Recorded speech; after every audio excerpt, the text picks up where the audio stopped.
आज मैं आपको, पूरे देश को ये बताने आया हूं कि हमने 3 कृषि कानूनों को वापस लेने का, रिपील करने का निर्णय लिया है। और हो सकता है, मैं आज कह रहा हूं आपसे, पंजाब के चुनाव देखते हुए, उत्तर प्रदेश के चुनाव देखते हुए, हो सकता है किसानों के कानून रद्द कर दी जाए तीनों। अहंकार का धुआं धधक गया। जो सीना ठोककर किसानों को आंदोलन जीवी कहते थे, वो आज माफी कम में मियाद ज्यादा रहे हैं। बस रोया नहीं, जल्लेला ही नहीं, जैसा हर बार इवेंट में उनकी आदत रही है। आंसू पुतलियों तक आ ही गया था, लेकिन रो देते तो सारे किए कराए पर पानी फिर जाता। देश को भयंकर इवेंट जीवी प्रधानमंत्री मिला है। पिछले 1 साल में 200 से ज्यादा किसानों की जान चली गई। पिछले 1 साल में इस सरकार के गुंडा मंत्री के लाडले ने बेकसूर किसानों को रौंद दिया। पिछले 1 साल में सरकारी टुकड़ों पर पलने वाले एंकर कृषि कानूनों का फायदा गिनाते रहे। पिछले 1 साल में सरकारी धूप चाटने वाले संपादक कितने ही शो बनवाते रहे। पिछले 1 साल में देश के किसान भाइयों को इसी इवेंट जीवी प्रधानमंत्री ने आंदोलन जीवी कहा। पिछले 1 साल में किसान भाइयों को इसी मोदी सरकार की मंत्री निर्मला सीतारमण ने गुंडा कहा। पिछले 1 साल में इसी सरकार के दलों ने किसान भाइयों को तालिबानी, खालिस्तानी, गद्दार और न जाने क्या क्या कहा।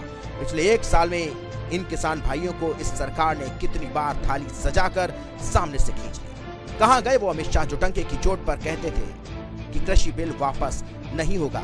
आज भाजपाई शुतुरमुर्ग की तरह मुंह गोते फिर रहे हैं। जब उत्तर प्रदेश और पंजाब से किसानों ने इन फर्जी राष्ट्रवादियों को लाठी लेकर खदेड़ा तो नानी याद आ गई। उत्तर प्रदेश से जमीन खिसकती दिखी तो इवेंट जीवी प्रधानमंत्री आकर क्षमा मांगने लगे। मोदी से सवाल पूछने की हिम्मत इस देश में किसके पास है?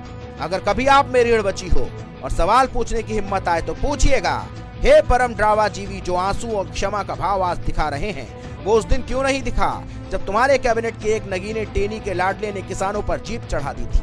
आज भी उस मामले में तुम्हारे भगवाधारी योगी की पुलिस ने किसानों पर केस दर्ज किया हुआ है।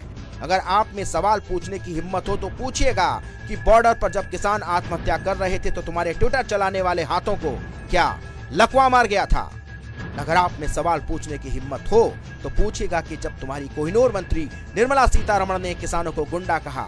अगर आप में हिम्मत हो तो पूछेगा उन 200 किसान परिवारों से कैसे मुंह दिखाओगे जिनकी जान तुम्हारे हाथों में है। इस देश में अगर कोई अहंकारी सरकार आई तो इससे ज्यादा अहंकार और बहुत घमंड किसी के पास नहीं था। लेकिन जब उत्तर प्रदेश और पंजाब में बीजेपी के सांसदों और विधायकों को जूता लेकर दौड़ाया गया, जब गाँव में किसान घुसने नहीं दे रहे थे और जब किसानों ने पूर्वांचल में आंदोलन करने की ठानी तो जिले इलाही के होश भी रास्ते पर आ गया। याद रखिए, इधर टिकैत ने पूर्वांचल चढ़ाई का ऐलान किया, इधर घुटने के बल आकर निम्याने लगी है सरकार। पूर्वांचल यानी मोदी का इलाका, पूर्वांचल यानी योगी का इलाका। इस सरकार की मंशा क्या थी, ये 1 महीने पहले ही अखिलेश यादव ने बता दिया था। और हो सकता है, मैं आज कह रहा हूं आपसे, पंजाब के चुनाव देखते हुए, उत्तर प्रदेश के चुनाव देखते हुए, हो सकता है किसानों के कानून रद्द कर दी जाए तीनों, और फिर चुनाव के बाद नए कानून फिर आ जाएंगे। क्योंकि जिन्होंने साइलोज बना लिए, जिन्होंने प्राइवेट लोगों ने इंफ्रास्ट्रक्चर क्रिएट कर लिया है, क्योंकि ये सरकार उद्योगपतियों, बड़े लोगों की मदद कर रही है। वैसे एक और राज की बात आपको बताते चले, अरुणाचल प्रदेश में चीन लगातार गांव बसा रहा है। नेपाल ने भारत की जमीन के बड़े हिस्से पर कब्जा कर लिया है। लोगों का ध्यान उधर ना जाए, इसलिए सरकार ने बड़ी महीन कारीगरी की। लेकिन किसान भाइयों, याद रखना, तारीख 2022 में आपकी आय दोगुनी करने का वादा किया था इस सरकार ने। 2022 से पहले आपको लेमन जूस देकर खुश करना चाहती है।